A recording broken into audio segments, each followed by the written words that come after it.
I think the Constitution Party, to me, has been an example of how worldview and principles is the way we need to approach politics today. One of the things that we're struggling with in our district, which is now 131, it used to be 127, is the T-Splost issue.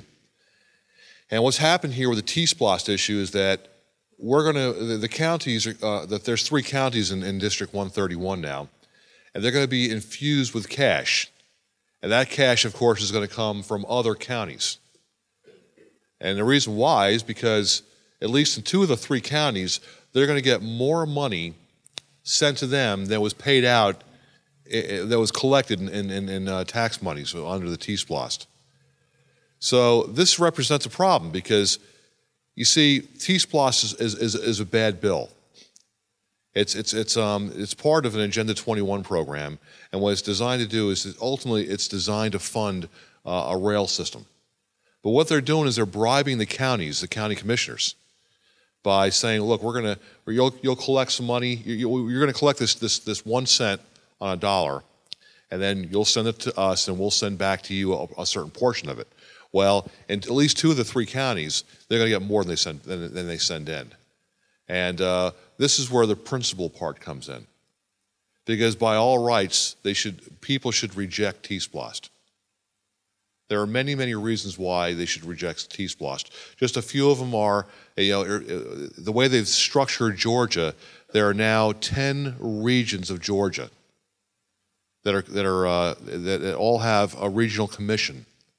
And what this does is it effectively removes the home rule for each county and sets it in a commission of unelected bureaucrats. And these people really are harder to get to, and they basically are unaccountable. And it's really cronyism at its worst. And you can fight that battle in some counties because they get back 20% of what they pay in. And it's a little bit easier to make the point that this is a foolish thing to do. But when you're fighting T-Splost in an area like in our district, it's difficult. The Constitution Party really is a party, I believe, of worldview. And it's a worldview. Really, there's only 2 worldviews we have in this world today, right?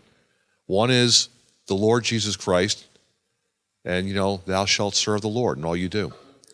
Or you have the world system. And that's what I look at the rest of the parties, the Republican Party.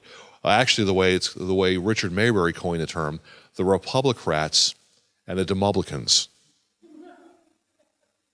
And those parties are really the parties of darkness. The Constitution Party, when you share the platform with people it's kind of hard. If you're a confessing Christian, it's kind of hard to read that platform and reject it. So I encourage everybody, and I tell everybody I meet, have you gone to the website, or if I don't have I've begun to print out the platform now off the website. But I tell everybody I meet, have you been to the Constitution Party website? Have you seen the platform? Have you seen how powerful it is? How constitutional it is? How the preamble glorifies the Lord Jesus Christ and gives him all the glory for where we are today. And it's a slow go. I mean, we need to get county organizers in every single county, and there's 159 of them in Georgia.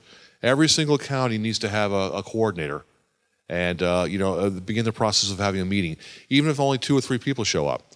I mean, we typically get 10 people a month at our meetings, and we're starting to get more people showing up, and it's a very slow going thing, but it is the only party that I trust my constitutional rights with. The rest of them are all lip service. When you talk to Republicans about pro-life, generally speaking, they'll all tell you the same thing. Hey, I'm pro-life. Hey, I'm totally against abortion, but I'm not gonna tell a woman that she or deny a woman her right to choose. So they're not protecting the life in the womb, are they? So this is the party I think that I think is the brightest spot for America. This is the party that protects people of all ages. This is the party that I think will solve our financial problems in this country. This is the party that will end all the wars, the incessant wars all over the world. We're in 135 different countries with our military, and there's only 190 or so on the planet. You know, we're about ready to fly drones over people's homes. You know, we're turning into a police state, and the only party that I think that would stand by and reject that and bring us back to a country that, you know, that's limited government, where the government serves the people, where we had fiscal sanity, is the Constitution Party. So I'm praying that we have a very successful year in 2012.